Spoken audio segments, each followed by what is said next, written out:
Hello, my name's Lilia, and after my father's funeral, my stepmother looked me dead in the eyes and said, "You don't belong here anymore." She tossed my bags onto the gravel like I was a stranger, handed the house keys to her lover, and told me it was theirs now.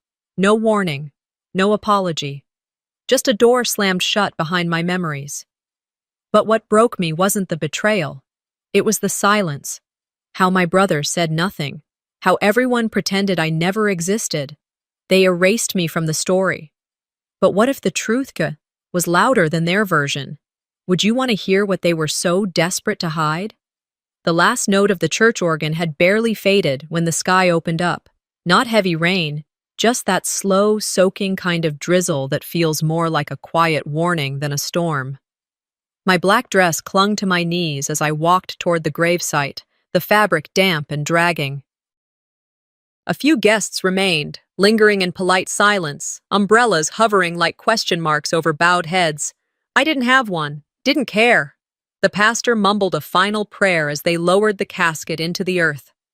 I stood motionless, arms crossed, watching until the top of the mahogany box disappeared under the dirt. There was no eulogy from me, no shared memory, no favorite daughter speech. Just Vera, my stepmother, up there next to the microphone with her perfect posture and porcelain voice, delivering a curated performance of grief. She didn't cry, she didn't choke.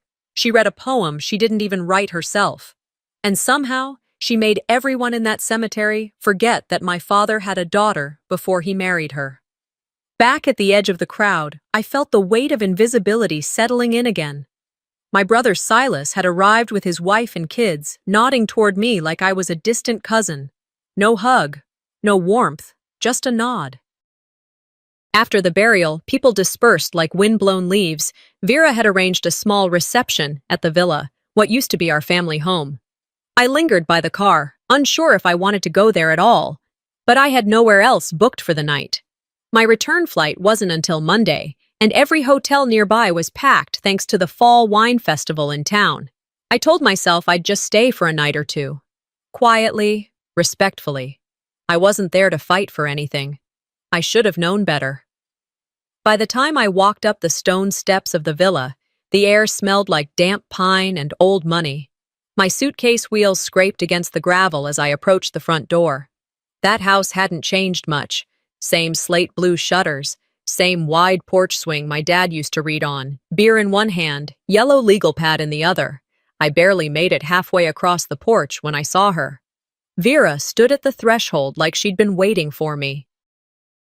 No funeral outfit anymore. She'd changed into a beige cashmere sweater, diamond studs catching the gray light. At her feet sat a cardboard box sealed with clear tape. My name was scribbled across the top in her tidy handwriting. "That's yours," she said. No hello, no warmth, just ice. "You don't need to come inside." I stared at her, blinking.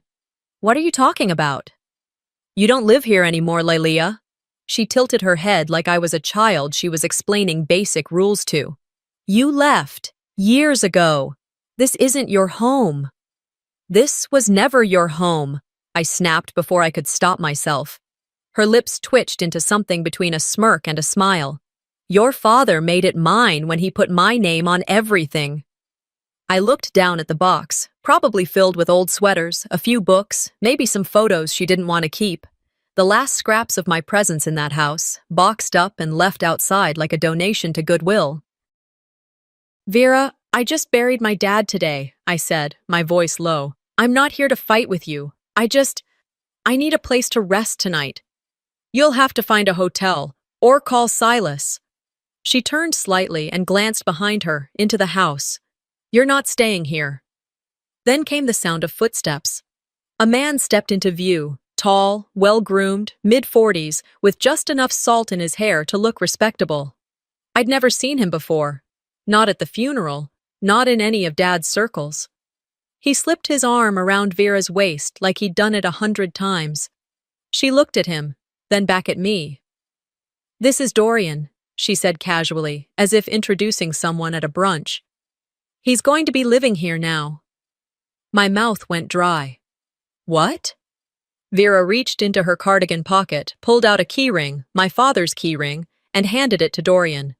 "This is all yours now," she said, practically purring. "Welcome home." For a few seconds, I forgot how to breathe. Dorian didn't say anything. He just smiled, turned, and walked inside like he already knew where everything was. The creak of the old floorboards beneath his feet was too loud, too wrong. I looked back at Vera. Her expression was blank, but her eyes burned with triumph. "I'll give you 10 minutes to get your things," she said. "After that, I'd appreciate it if you were gone. For good." I stood there for a beat, just long enough for the drizzle to soak my collar and sting my neck. Then I stepped forward, crouched, and picked up the box. It wasn't heavy, mostly papers, maybe a few personal items. As I straightened, the bottom sagged slightly from the moisture. Vera crossed her arms. "You should be grateful we didn't call the cops." I stared at her. No tears came.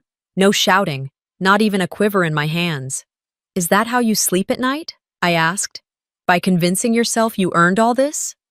"I don't have to convince myself of anything, sweetheart." She smiled again. "Your father made choices. He chose me."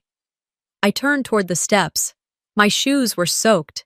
My hands were scraped from gripping the cardboard too tight. Gravel bit into my heels as I walked back to the car. Halfway down the driveway, I paused. She thinks she's won. She thinks I'm done. She thinks I'll disappear like a footnote in the story she's rewriting. I whispered it, just loud enough for myself. She thinks this is the end. It's not. It's the first chapter. By the time I made it back down the gravel drive, the rain had gone from a mist to a steady pour. I didn't bother with a cab. There wasn't much open anyway. The wine festival had packed every room in town, and with no hotel available and no invitation home, I found myself sitting under a flickering bus stop light near Main Street. My suitcase sat upright beside me like a loyal dog with nowhere else to go. A part of me expected someone, anyone, to call. Maybe my brother Silas, finally realizing something was off.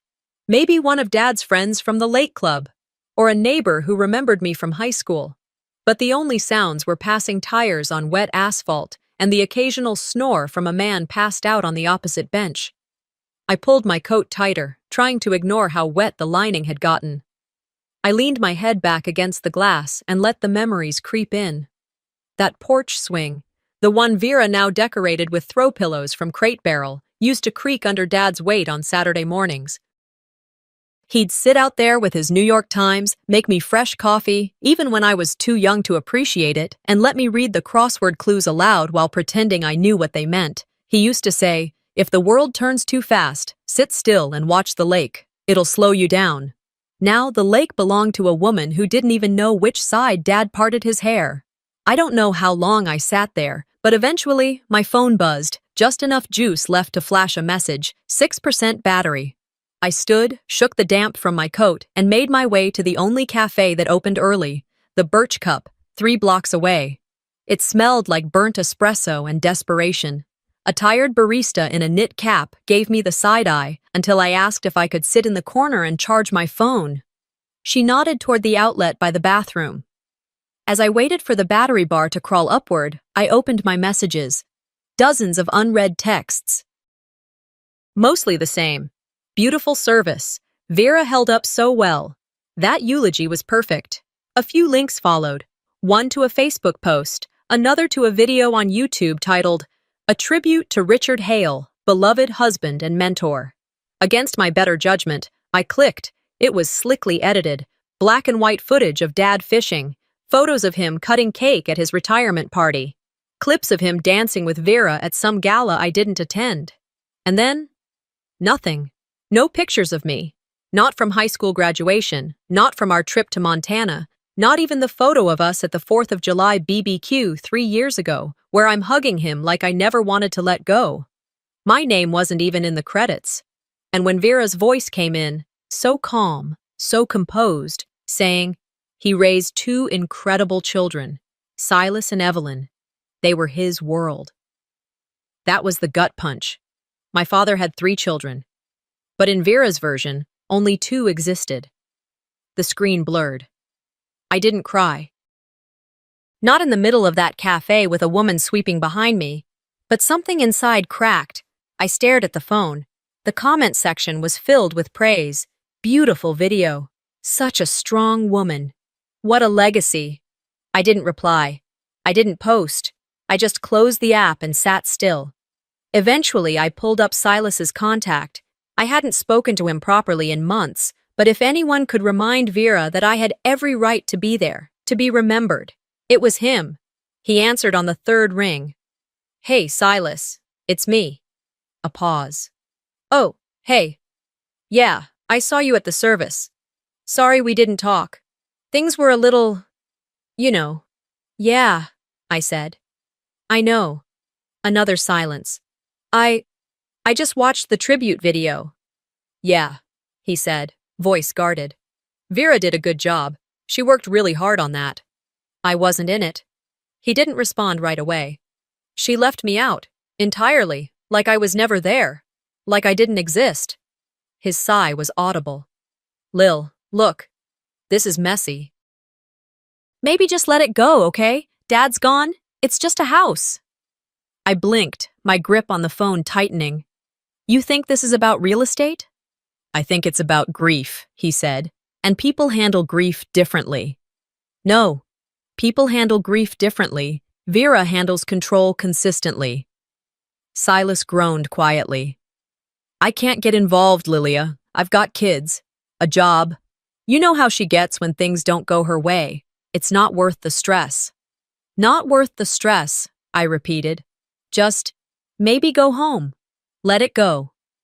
Click. He didn't even say goodbye. The screen went black. Battery drained. I sat there until my coffee went cold. Then I gathered my things and walked until I found a 24-hour laundromat on the edge of town.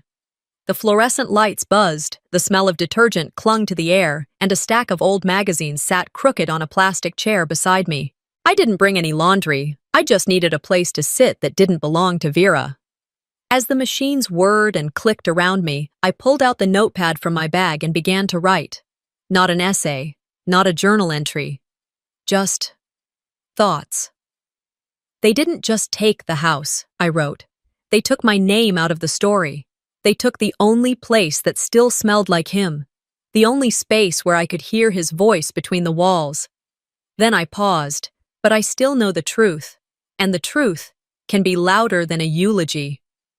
I closed the notepad, leaned back in the hard plastic chair, and whispered to the ceiling. "They erased me from the screen. Let's see what happens when I write my own version." I didn't sleep much that night, not because I was restless, but because I didn't want to. There's something about silence that feels heavier after midnight, especially when the world outside still thinks you're a part of a family you no longer belong to. The next morning, I woke to the hum of trucks outside. Traffic was light, the sky dull and flat, and the air smelled faintly of rain and old asphalt. I dressed without thinking, jeans, an old gray hoodie, and my father's watch, the only thing of his I managed to keep before Vera redecorated his existence. Then I grabbed my keys and started the engine. It wasn't a planned trip. My hands just turned the wheel and took me back toward Clearwood Bay. I hadn't told anyone I was coming. Not that anyone would have cared. I think I just needed to see the place again, to prove to myself that it wasn't just a dream, that I hadn't imagined the life I lived there. The drive was about 25 minutes, long enough to second-guess every decision that led me there. But I didn't turn around. I parked across the street from the villa. From there, it still looked like it always had, white paint with that slight cream tint from years of sun, dark shutters, a roof that probably needed replacing soon. The flower beds had been redone, lavender and boxwoods. Vera's taste. I didn't plan to go in. I knew better, but I thought maybe, just maybe, I could sneak around to the garage and check if any of Dad's old things were still stored there. I wasn't looking for trouble. I just wanted the leather-bound notebook he always kept near the fireplace. Maybe his photo albums. That blue vest he wore every winter. I crossed the lawn quietly, heart thumping in that slow, deliberate way your body warns you. You could still walk away from this. But I didn't. The garage door wasn't locked, just latched. I pushed it open and stepped inside. It smelled like sawdust and mothballs, though fainter than I remembered. The workbench was gone. Shelves emptied. The walls were bare, except for a few hooks where garden tools used to hang. The boxes, those old banker's boxes Dad kept all his files in, were nowhere. My stomach tightened. I walked farther in, toward the corner where he once stored old camping gear, and then I froze. Dorian was on the porch. I saw him through the garage window, lounging in a chair like he'd lived there for years, legs crossed, cigar in one hand, and that vest, my father's vest, the one with the small rip near the shoulder seam, the one Mom gave him before she died. He looked comfortable, too comfortable. I stepped out of the garage before my common sense could stop me. "Where are my dad's things?" I asked. Dorian turned slowly, cigar resting between his fingers. "Good morning to you, too. I asked you a question." He gave a little shrug, took a puff, and said, "Whatever she didn't want went to consignment." "You sold his belongings?" He raised his eyebrows like I was being dramatic. "Come on.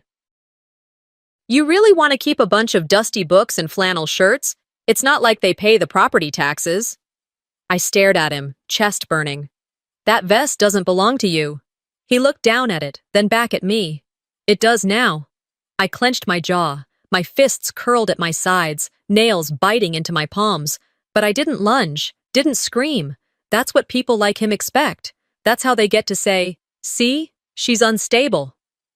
I turned and walked away without another word. Back at my rental, I collapsed on the bed, clothes still damp from the mist. I didn't move for a long time. Didn't cry either. I just lay there, staring at the ceiling fan spinning like it was too tired to go any faster. Around noon, my phone buzzed. A text from Carla, a high school friend I hadn't spoken to in years. "Hey, did you see this? Thought you might want to." It was a link to an article on a lifestyle blog. The title read, "Grieving Widow's Strength Inspires Community."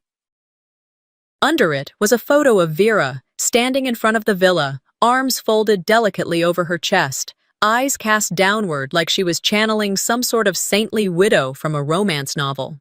A bouquet of roses rested on the porch behind her. Candles lined the steps like some low-budget memorial setup. I clicked play on the embedded interview. "She was the only one by his side until the very end," the reporter said. "Through it all, she stayed strong." Then came Vera's voice. "Richard was the love of my life. We built everything together, the home, the memories, the values we shared. And though he's gone, I'll carry that love with me every day." My throat went dry. No mention of me. No acknowledgement of the 32 years I had as his daughter. No reference to the nights I stayed up with him during his chemo treatments. Nothing. Just her. Her words, her face, her story. And the comments. Dozens of them. "She's incredible. Such strength. What a woman." I wanted to scream. But instead, I closed the video, pulled out my laptop, and began printing. The article, the comments, screenshots of the video. I pinned them to the corkboard in the corner of the bedroom like puzzle pieces. Then I printed a photo of Dad, the one I'd kept in my phone, of him at the lake, smiling at the camera like he knew a secret I didn't. I looked at it for a long time. "She didn't just steal the house," I whispered.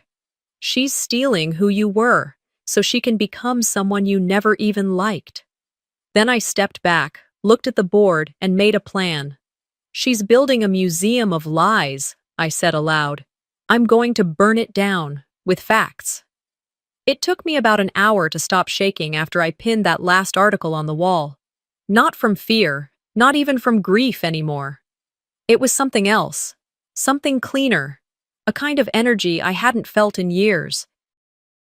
The quiet, focused kind, like standing at the edge of a pool you used to swim in as a child and realizing you still know how to move through the water. I had just finished making coffee, strong, black, no sugar, when my phone vibrated on the counter. No contact name, just a number I didn't recognize. I almost ignored it, but something in me hesitated. I picked it up and opened the message. "You don't know the half of it. Check Unit C13. Someone who cared." I stared at it for a long time. Part of me rolled my eyes. An anonymous message, really, like some low-budget mystery show. But the rest of me paused. There weren't many people who knew I was back in town. fewer who would bother sending something cryptic instead of just calling, and only one person who ever signed things that way, someone who cared. My father used to say it when he left notes for me growing up. That couldn't mean anything now. Could it? I drained my coffee, grabbed my keys, and drove to the only storage facility in town that had letter number unit IDs. It sat near the edge of Clearwood's industrial area, just past the feed store and across from an abandoned print shop. I hadn't been there since I was 16, helping Dad store Christmas decorations and boxes of books he didn't want to throw out, but didn't want Vera rearranging either. The guy at the front desk looked like he hadn't moved in 4 hours. When I asked about Unit C13, he gave me a long, suspicious stare before pointing to the back of the lot. Locked, he grunted. Been that way for years. Can't access it unless you're on the lease. I'm not, I said. But I have permission. He raised an eyebrow. Got the code? No? Then you'll need to cut it. I figured. There was a hardware store a few blocks away, and 20 minutes later, I was back with a bolt cutter I probably wasn't qualified to use, but was determined to figure out. I worked fast, nervous someone would come by and ask questions. The lock snapped easier than I expected, dropping to the gravel like it had been waiting. Inside was darker than I remembered. Dust hovered in the light from the open door, dancing like old secrets. There, in the back, sat a single trunk, heavy, metal, and familiar. My father's handwriting in black marker still faintly visible across the top. Personal. Do not touch. I hesitated for a moment before kneeling and opening it. Inside was a stack of items so carefully packed it felt like opening a time capsule. A leather folder with legal documents. An envelope labeled, "For Lily, if they try to erase you." A small box of photos, some I'd never seen, and a USB drive tucked into a zippered pouch. I didn't cry. I didn't even smile. I just closed my eyes for a moment and let myself feel the gravity of what I was holding. He knew. He knew what might happen. And he left breadcrumbs. I took everything and drove straight back to my rental. Didn't stop for gas. Didn't answer texts. I just needed to keep moving before the reality of it hit too hard. Back inside, I spread the documents across the kitchen table. The draft will, dated 3 weeks before the final one Vera used. In it, he left the villa to me. Not jointly, not in passing. To me. The letter was brief, but devastatingly clear. If you're reading this, it means they've started rewriting the story. But stories have pages, and this one still belongs to you. This house was meant to be yours. Not for the furniture or the porch or the view, but for the part of me I left behind there. Don't let them whitewash me. I read it twice, then again. That night, I drove to Marlon Kessler's place. He'd been one of my dad's closest friends, a quiet, loyal man who had a weakness for black coffee and local baseball. He was the one who used to mow our lawn when Dad had knee surgery and refused payment. He opened the door slowly, eyes tired and wary. "Lilia," he said, like he wasn't sure if he should hug me or apologize. "I found something," I said, holding up the folder. "And I need to know what you saw." He stepped aside and motioned me in. The place smelled like wood polish and lemon oil, exactly how I remembered. We sat in the living room where the same grandfather clock ticked like it had 100 years to burn. "I don't want to get in the middle of this," he started. "You already are," I said softly. "You were there when he signed the final will." He nodded slowly, rubbing a hand over his jaw. "I was, but I didn't understand what was happening. He was out of it, weak. I assumed it was just an update. Vera said it was routine, just legal housekeeping. She was controlling the whole thing, talking for him, nodding when he hesitated. He barely spoke. I didn't interrupt. Marlon leaned forward. "Lilia, I should have stopped it, or at least asked more questions, but she made it sound like I'd be making things worse if I interfered. I was afraid of causing a scene." "She counted on that," I said. "On you being polite." He winced. "I'm sorry." "Me too," I said. "But now I need your help." "What do you need?" "Your memory, your voice, maybe more." He didn't answer right away. But he didn't say no. When I got back to my apartment, it was past 9 p.m. I kicked off my shoes, warmed up some leftover soup, and sat at my laptop. I opened a new folder on my desktop and named it Operation Recall. Inside, I began organizing everything: scanned copies of the draft will, Dad's letter, photos, receipts, even the email Vera had sent me when Dad first got sick, saying, "He doesn't want visitors right now. Rest is more important." That was the first step, I realized: isolation. I added a bullet list of people to call, questions to ask, evidence to gather. Then, I opened my calendar and booked an appointment with a name I hadn't said aloud in months: Conrad Elridge, estate attorney, my father's former lawyer. I stared at the appointment for a while, sipping soup that had already gone cold. "She played house with my father's death," I whispered. "Let's see how she handles the truth." I hit send on the email and stared at the screen. No typos, no extra fluff. Just the truth, wrapped in a warning. I'd copied Dorian, Silas, and even attached the scanned draft will with my father's signature from 3 weeks before the final version Vera used. I gave them a week to back off. That was generous. I didn't owe them time. Closing the laptop felt like locking a door. I stood up, grabbed the half-full coffee mug from the edge of the counter, and took it with me to the window. Outside, the light was starting to dim. Early fall in Oregon had a way of sneaking up on you, warm 1 minute, gray and moody the next. The clouds looked bruised, like the sky was holding back something it hadn't figured out how to say yet. I understood that feeling too well. I finished the last sip and rinsed the mug out at the sink. The apartment was quiet, save for the faint hum of the fridge. My notes were scattered across the dining table: printed emails, handwritten dates, phone numbers scribbled on napkins, all of it taped or pinned to the corkboard in front of me. Operation Recall wasn't a folder anymore. It was a wall. It was time to make it legal. The next morning, I put on a blazer I hadn't worn in 2 years, brushed my hair into something neat, and drove to Salem to meet with Conrad Elridge. Dad's former attorney had an office above a bakery downtown, the kind that still made cinnamon rolls from scratch. The smell followed me up the stairs and clung to my coat like a memory I didn't want to shake. Conrad answered the door himself. He looked older than I remembered, thinner around the face, more gray at the temples, but his handshake was just as firm. "Lilia," he said, motioning me in. "I was surprised to get your message. Sit. You want coffee?" I shook my head and sat down across from him at the polished oak desk. "I won't waste your time," I said, pulling the folder from my bag. "This is a draft will. My father signed it 3 weeks before the one Vera filed." He took it slowly, flipping open the folder with the kind of caution lawyers are trained to have even when reading birthday cards. "This signature looks clean," he muttered, scanning the page. "Date checks out. What's this?" I handed him a second paper, the record of Dad's morphine administration on the day he signed the other will. Courtesy of Marlin, who finally decided to stop being afraid. Conrad raised his eyebrows. "That changes things." He took a long moment before looking up at me.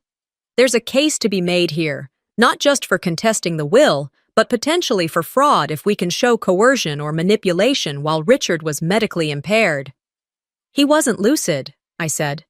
"He barely spoke those last days, and Vera was directing the whole thing like she was casting a play."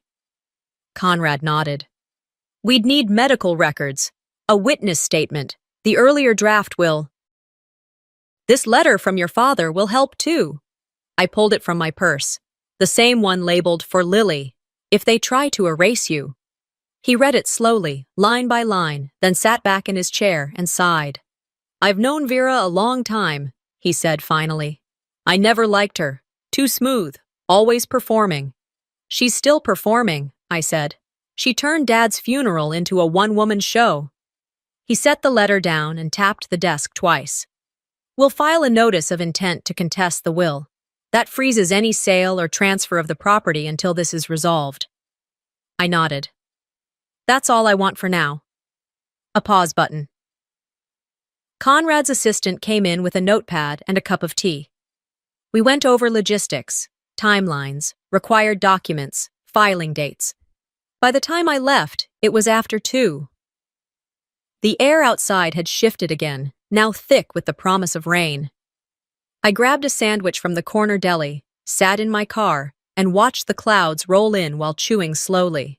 Back at the apartment, I powered up my laptop, attached the scanned draft will, and wrote the email. Subject line, formal notice of intent to contest will, to Vera at alstonlegacy.com, cc, Dorian.vex-vex property group, silas.boone@gmail.com.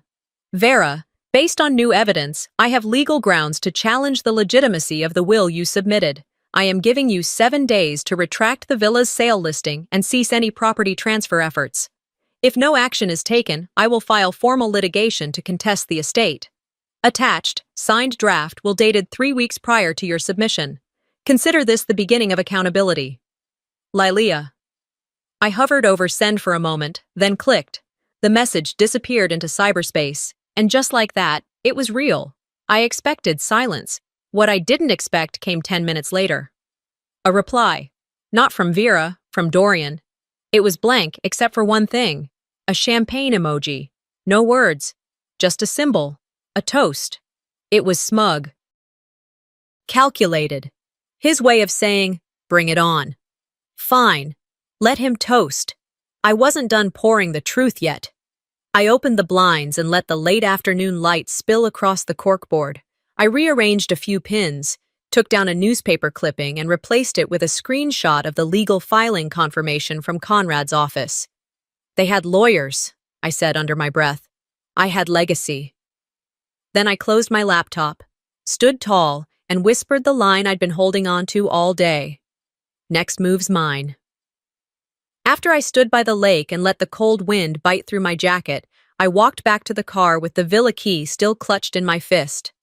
The sky was already leaning toward dusk, that Oregon kind of dusk where the light doesn't really fall. It folds itself into the trees and disappears quietly. The lake behind me was still, like it was holding its breath, waiting to see what I'd do next. I didn't drive straight back to the apartment. I made a stop, one I'd been putting off. The county courthouse in downtown Salem didn't look like much from the outside. It was built in the 70s and still had those square block windows and mustard-colored panels. But inside, behind the laminated counters and sluggish ceiling fans, was the paperwork that could freeze the Alstons right where they stood. I parked along the street, double-checked my folder of documents, and took a breath. Not to calm down, no, I was already steady, but to feel the ground under me before stepping into something irreversible. The clerk was a man named Ralph, wearing glasses with one lens slightly fogged from the steam of his coffee. He looked up as I approached and raised his eyebrows like he knew I wasn't there for anything simple. I need to file a motion to suspend the property transfer of 1806 Pine Ridge Drive, I said clearly. He gave a slow blink. That's under review already, isn't it? It is now, I said, sliding over the paperwork. I'm contesting the legitimacy of the will it was based on. Medical incapacity. Fraud by coercion. I have a draft will and a dated letter, both signed. Ralph didn't say much, just took the documents, leafed through them, and nodded once. You'll hear from the review board within 10 business days. I thanked him and turned to leave. It's personal, isn't it? He called after me. I paused. It's family, I said. That's as personal as it gets. Back outside, the air was crisp, and my breath was visible for the first time that season. I tightened my coat, slid into the driver's seat, and started the engine. Before heading home, I pulled into the small grocery store near the roundabout and grabbed a box of chamomile tea, a loaf of sourdough, and a rotisserie chicken. A peace offering, to myself. I hadn't eaten properly in a day. As I stepped out of the store, my phone buzzed. Unknown number. I answered, half expecting Vera's lawyer or another smug emoji from Dorian. Instead, a gravelly voice said, Lilia? Yes. It's Hollis. It took a second to register Hollis Reeve, my dad's caretaker, retired, practically lived in the tool shed behind the villa when I was growing up. I wasn't sure if I should call, he continued, but I heard what you're doing, filing papers. Good. I didn't say anything, waiting for him to explain why he'd reached out now. I've got something for you, he added. Your dad gave it to me before things got bad, told me not to say a word unless it all started to feel wrong. There was a pause. Well, it feels wrong. We agreed to meet behind the community greenhouse, the same one Dad used to donate to every spring. It was nearly dark by the time I pulled into the lot. Hollis stood under one of the greenhouse eaves, wearing the same army green jacket he always had, hands stuffed into the pockets. He didn't waste time, just handed me a small, dented metal box. "Your dad gave me this about a month before he passed," he said. "Said not to give it to Vera, no matter what. Told me it was for you. Said if she ever locked you out, give you back your door." Inside the box was a real key, not the one Vera had copied for Dorian, not the one that worked the front gate, but the original house key, the one with a scratch mark Dad made so he could tell it apart by touch when his eyesight started going. Under the key were a few folded papers. One had sketches of the property layout, handwritten notes about which drawers had what documents, which corner of the attic stored which memory boxes. The last note simply said, "She'll erase what she can. You'll remember what matters." I thanked Hollis. He didn't linger, just nodded once and disappeared into the night like a man who'd said what he came to say and didn't need applause. I drove home in silence. No music, just the sound of tires against pavement and my thoughts lining up like soldiers. When I got back, I sat down at the kitchen table, set the box in front of me, and took a picture of the key. Then I opened my email and began to type. Subject: Update on legal status. To Vera, alstonlegacy.com. CC Dorian.vex@vexpropertygroup.com. Effective immediately, any attempt to transfer ownership or conduct sale-related activity regarding 1806 Pine Ridge Drive is subject to legal suspension under a contested will claim. I am in possession of the original house key and verified documentation of intent. Any unauthorized access going forward will be considered trespassing. You're no longer writing the rules. You're responding to mine. Lilia. I hit send. It wasn't 2 hours later when Dorian posted a story to his public profile. A filtered photo of the villa from the driveway with text that read, "Some people don't know when to let go." Let go. That house held my baby shoes in the attic, my mother's last letters in the upstairs dresser, my father's scent in the leather chair by the fireplace. I wasn't letting go. I was holding on, for both of us. Vera didn't respond to the email. No acknowledgement, no threat, just silence, the kind that felt a little too strategic to be genuine. Fine. They could pretend the game hadn't changed. But I had the law on my side now, the key in my hand, the will in my files, and for the first time in a long time, I didn't feel like the one being backed into a corner.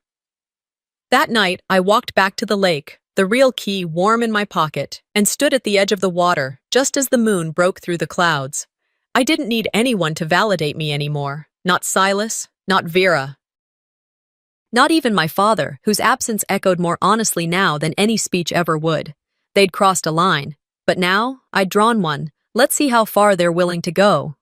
I didn't sleep much that night. The light from my laptop screen flickered across the walls like a heartbeat, steady and unrelenting. I stared at the folders I'd built, labeled with the kind of quiet precision people usually reserve for war strategies. Legal, media strategy, Dad's voice. Then I clicked upload. Somewhere, at that very moment, someone else was probably posting a filtered selfie or a photo of a cappuccino.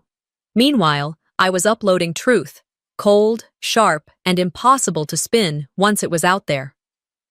The next morning, I woke to a ping on my phone. Carla, my old high school friend, had sent a single line. "You seeing this?" I tapped the link. It opened to a live stream, already in progress. The camera panned across the front porch of the villa. White linen draped over railings. String lights crisscrossed overhead like some twisted Hallmark set. At the center stood Vera, wearing ivory, not black, with a pearl necklace that looked suspiciously like the one Dad gave my mother for their 10th anniversary. Next to her, of course, stood Dorian, holding 2 flutes of champagne. Above them hung a banner, "New Beginnings at Clearwood Bay." I didn't need the sound on to know the script, but I turned it on anyway. "We're so grateful," Vera said, smiling directly at the camera, "for this beautiful legacy Richard left behind. And now, we finally get to build something new, together." A few people in folding chairs clapped politely, most of them I didn't recognize, Probably Dorian's real estate clients or people who only knew Dad through Vera's version of him.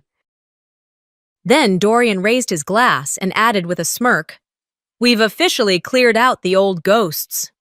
The chat below the video filled with heart emojis and comments like, "So elegant."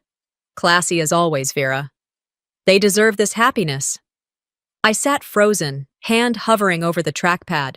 It wasn't just a slap in the face anymore. This was public. This was performance. And worse, it was working. I didn't bother closing the laptop. I grabbed my coat and keys, and by the time I pulled into City Hall's parking lot, the adrenaline had settled into something colder, cleaner. Inside, the public permit hearing was already underway. A dozen people sat in folding chairs facing a panel of town officials. The agenda taped to the door listed the Alstons' application for structural renovations to historic residential property at 1806 Pine Ridge Drive. They were trying to change it. I stood near the back, scanning the room. Vera wasn't there, but Dorian was. Of course he was. He wore that smug real estate consultant look, clean lines, expensive blazer that practiced humility reserved for people who've never had to beg for a second chance. I raised my hand. The chairperson, an older woman named Ruth with glasses on a chain, nodded. "Miss?" "Lilia Hale," I said. "Daughter of Richard Hale, former owner of the property in question." Dorian turned and his smirk widened. "I have concerns," I continued, "regarding the legality of this permit. The property is currently under litigation due to a contested will. Any changes made at this point may be premature." Ruth blinked. "Is there official documentation?" "Yes," I said, pulling out the printed confirmation from my purse. "The sale and any structural modifications should be frozen until further notice." That's when Dorian stepped up to the mic, all charm and poison. "I appreciate the enthusiasm," he began, looking directly at me. "But some people don't understand letting go. The house was never really hers." The room fell into an uneasy quiet. Even Ruth looked unsure. I felt the heat rising in my chest, but I didn't let it boil over. I walked calmly up to the second mic. "You're right," I said into it, my voice steady. "It wasn't mine. It was my father's. The man you're parasitizing in death, same as you did in life." A sharp breath from someone in the crowd. One slow clap, then another. A ripple of reaction moved across the room like someone had kicked a beehive. Dorian didn't smile this time. Ruth cleared her throat and shuffled her papers. "We'll table the permit discussion until legal clarity is provided. This hearing is adjourned." I turned and walked out, not in shame, not in anger, in certainty. Outside, the air had cooled. The sky overhead looked clean, like the storm had finally passed and left behind a new kind of stillness. I leaned against my car and let it all settle. They wanted a war of perception. Fine. I brought proof. That night, I got home just before 9. I heated up leftover chicken, made a cup of tea, and sat in front of my laptop. I clicked through the folders again, each piece of evidence waiting patiently like soldiers lined up in rank. Then I hit publish. The open letter went live on my blog and social media simultaneously. I attached the video of Dad from 2 years ago, laughing, not posed, not scripted, just him, holding a fishing rod and talking about how much he loved the lake. I ended the post with this. "This isn't about money, it's about memory. It's about the version of my father that deserves to be remembered. The real one, not the one edited to suit someone else's fairy tale. I'm not asking you to pick sides. I'm just asking you to look a little closer." Then I logged off, turned off the lights, and let the truth do what it does best when finally set free. Now let's see how the internet remembers him. The first comment hit within minutes. Then came another, and another. At first it was quiet. A handful of shares, a few reposts. Then someone on Reddit found the post and sent it to a military family forum. By noon, it had made it to the front page. That afternoon, I got an email from a producer at a regional news station asking for a quote. I didn't answer right away, I just watched as the internet, finally, started to see my father. The real one, The man who grilled hot dogs for neighborhood kids even when his knees hurt. The one who coached Little League because the other dads didn't show up.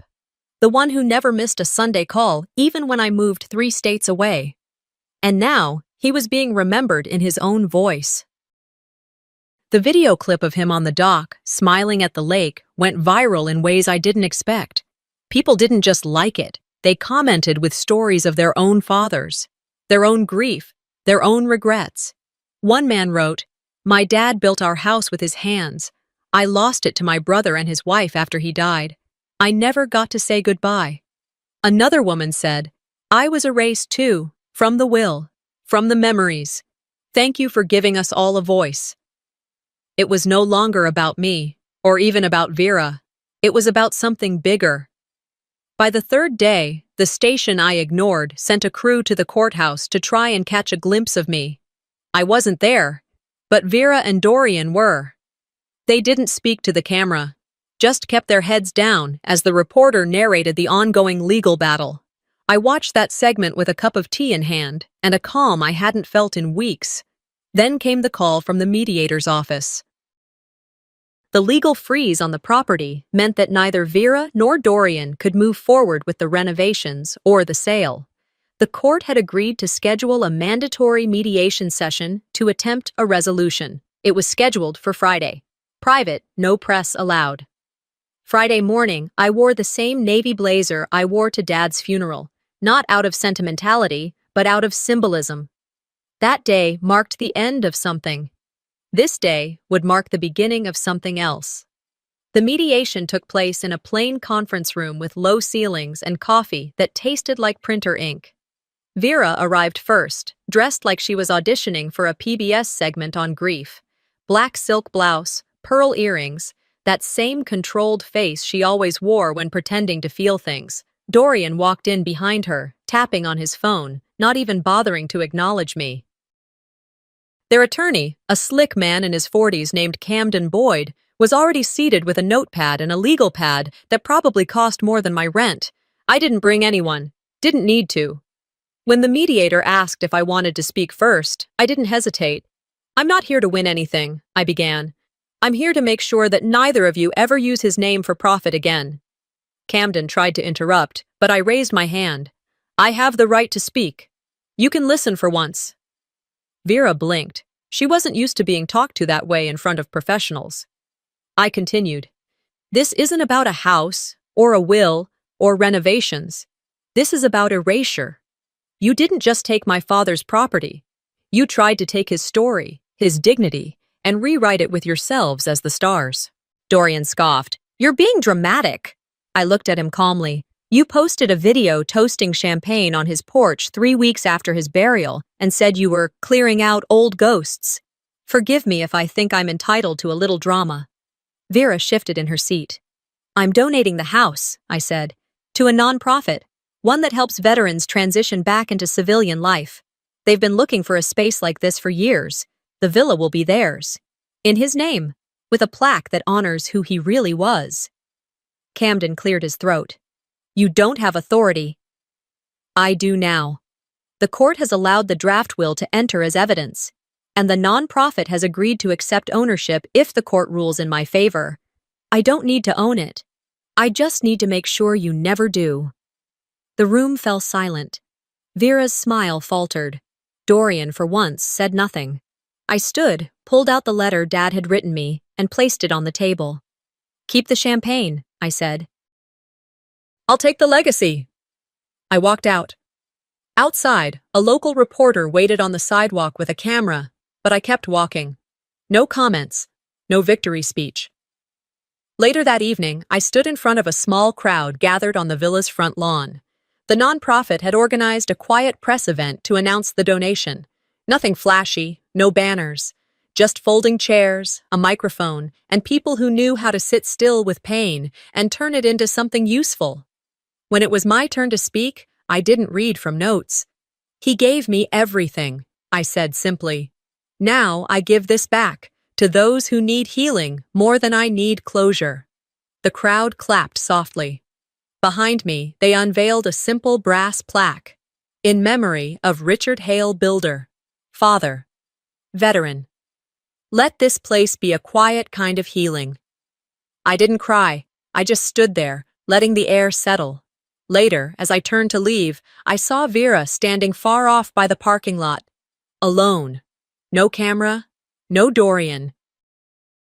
She didn't speak, just nodded once. I didn't nod back. I walked past her like she was part of the scenery, something that used to mean something but no longer shaped the view. That night, I opened my email and saw a message from Silas. Subject: I should have stood with you. The body just said, I'm sorry. I didn't reply. I didn't need to. I didn't win by taking back the house. I won by making it mean something they could never control. The wind was gentler than usual that morning.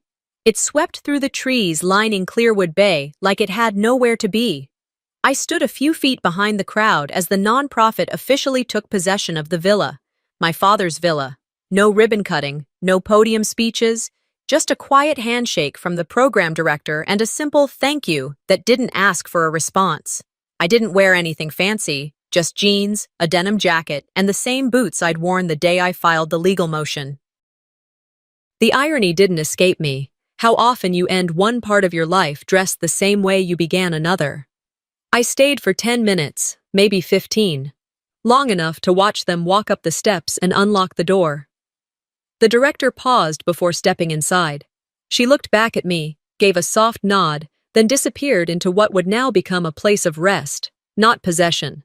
That was the point all along, wasn't it? Across the gravel path, I spotted a familiar car I hadn't seen since the mediation. Dr. Renata Vale stepped out, sunglasses in hand, long gray scarf draped over her shoulder. She didn't approach me right away, just leaned against her door and watched the last of the volunteers carry boxes inside. You backed out, I said when I finally walked over. She smiled. It felt wrong, she replied, like buying grief at auction. I nodded, grateful that someone saw it for what it was without me having to explain. We spoke for a few more minutes, small talk mostly, then I turned to leave. She didn't try to delay me. Some goodbyes don't require ceremony. That evening, I drove back to the villa once more. Alone. No crowd, no cameras. Just me and the key Dad gave Hollis for safekeeping. The parking lot was empty. The nonprofit staff had gone for the day, leaving behind only the faint smell of fresh paint and lemon oil from the cleaning crews. I unlocked the door and stepped inside, the weight of the old key still pressing into my palm. I didn't plan to take anything. That had never been the goal. The house was quiet, different from the silence after his death. This kind was peaceful, honest, like the walls had finally stopped holding their breath. I walked slowly through each room, letting the memories rise and fall as they came. The living room still had a faint dent in the wall from when Silas and I tossed a baseball indoors one summer. The kitchen tiles still bore the tiny crack Dad always meant to fix but never quite got to. Upstairs, in his old bedroom, I found the loose floorboard beneath the window seat. I remembered hiding candy there when I was 10. This time, instead of chocolate wrappers, I found a small folded paper, likely tucked away by Dad himself long ago. I unfolded it. In his handwriting were just 10 words. Legacy isn't what you leave behind. It's who you leave it to. I didn't cry. I smiled. Not the kind you wear for other people, but the kind that comes when the noise dies down and you finally hear your own thoughts again. Back downstairs, I stood in front of the mantel and took one last item from my bag, a photo of Dad and me from the year we built the treehouse together. My hair was in a messy ponytail, and his arm was wrapped around my shoulder, dirt on both our faces. I placed it in the center of the mantel and slipped a note underneath it. For the next daughter who thinks she doesn't belong here, yes, you do. I didn't take the furniture. I didn't pack a single box. I left everything just as it was because none of it mattered. I took only a copy of his letter.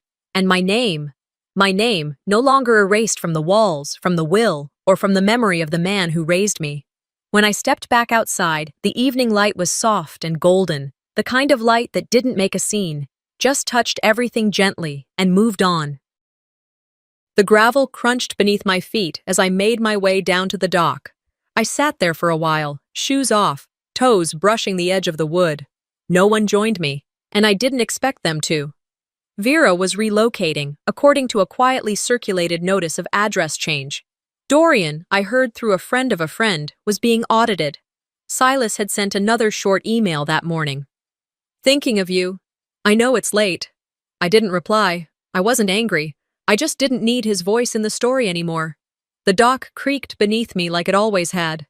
The lake shimmered without drama, as if to remind me that not every ending has to be loud to be true. I stayed until the sky turned lilac and the first star blinked above the tree line. Then I stood, took one last look at the villa, and walked back to the car. There are places in life you fight to return to.